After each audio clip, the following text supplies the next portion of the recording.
خلیفہ سلیمان بن عبد الملک بن مروان بیت اللہ کا طواف کر رہا تھا۔ یہ واقعہ ذرا توجہ سے سماعت فرمائیے، بڑا ہی قابل فکر ہے اور قابل سبق ہے۔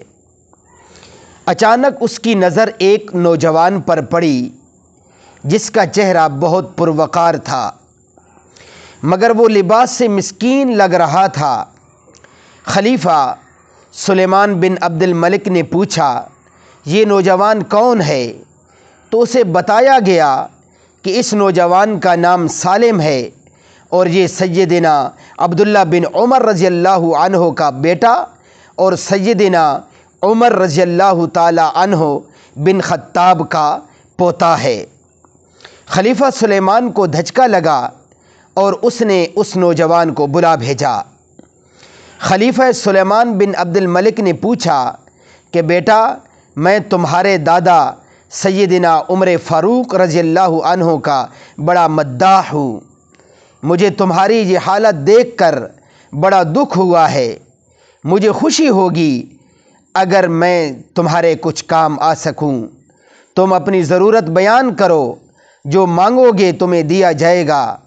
نوجوان نے جواب دیا، اے امیر المؤمنین، میں اس وقت اللہ کے گھر بیت اللہ میں ہوں۔ مجھے شرم آتی ہے کہ اللہ کے گھر میں بیٹھ کر کسی اور سے کچھ مانگوں۔ خلیفہ سلیمان بن عبد الملک نے اس کے پرمتانت چہرے پر نظر دوڑائی اور خاموش ہو گیا۔ خلیفہ نے اپنے غلام سے کہا کہ یہ نوجوان جیسی ہی عبادت سے فارغ ہو کر بیت اللہ سے باہر آئے، اسے میرے پاس لے کر آنا۔ سالم بن عبداللہ بن عمر رضوان اللہ علیہم اجمعین جیسے ہی فارغ ہو کر حرم کعبہ سے باہر نکلے تو غلام نے ان سے کہا کہ امیر المؤمنین نے آپ کو یاد کیا ہے۔ سالم بن عبداللہ رضی اللہ عنہ خلیفہ کے پاس پہنچتے ہیں۔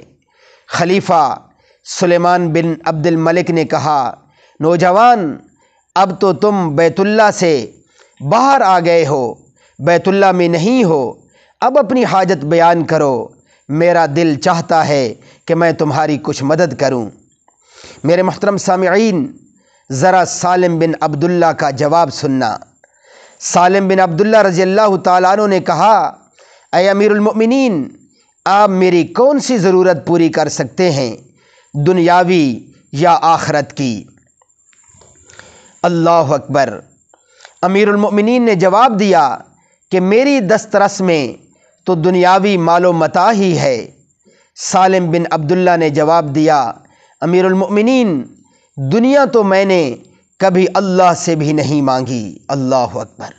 دنیا تو میں نے کبھی اللہ سے بھی نہیں مانگی، جو اس دنیا کا مالک کل ہے۔ آپ سے کیا مانگوں گا؟ میری ضرورت اور پریشانی تو صرف آخرت کے حوالے سے ہے۔ اگر اس سلسلے میں آپ میری کچھ مدد کر سکتے ہیں تو میں بیان کرتا ہوں۔ خلیفہ حیران و ششدر ہو کر رہ گیا اور کہنے لگا کہ نوجوان، یہ تو نہیں، تیرا خون بول رہا ہے۔ خلیفہ سلیمان بن عبد الملک کو حیران اور ششدر چھوڑ کر سالم بن عبداللہ رضی اللہ عنہ وہاں سے نکلے اور حرم سے ملحقہ گلی میں داخل ہوئے اور نظروں سے اوجھل ہو گئے۔ یوں ایک نوجوان نے حاکم وقت کو آخرت کی تیاری کا بہت اچھا سبق دے گیا۔ میرے محترم سامعین، یہ واقعہ ہمارے لیے بھی قابل سبق ہے کہ ہم دنیا کی فکر میں لگی ہوئی ہیں کہ دنیا ہماری صحیح ہو جائے، دنیا ہماری درست ہو جائے، دنیا کے حالات ہمارے درست ہو جائیں، لیکن آخرت کی ہمیں کوئی فکر نہیں ہے۔ اس لیے میرے محترم سامعین، دنیا کے حالات درست کرنے کے بجائے ہمیں آخرت کے حالات درست کرنے چاہیے۔ جب آخرت کے حالات درست ہوں گے تو انشاءاللہ العزیز دنیا کے حالات بھی خود بخود درست ہوتے چلے جائیں گے۔ اللہ عمل کرنے کی توفیق عطا فرمائے۔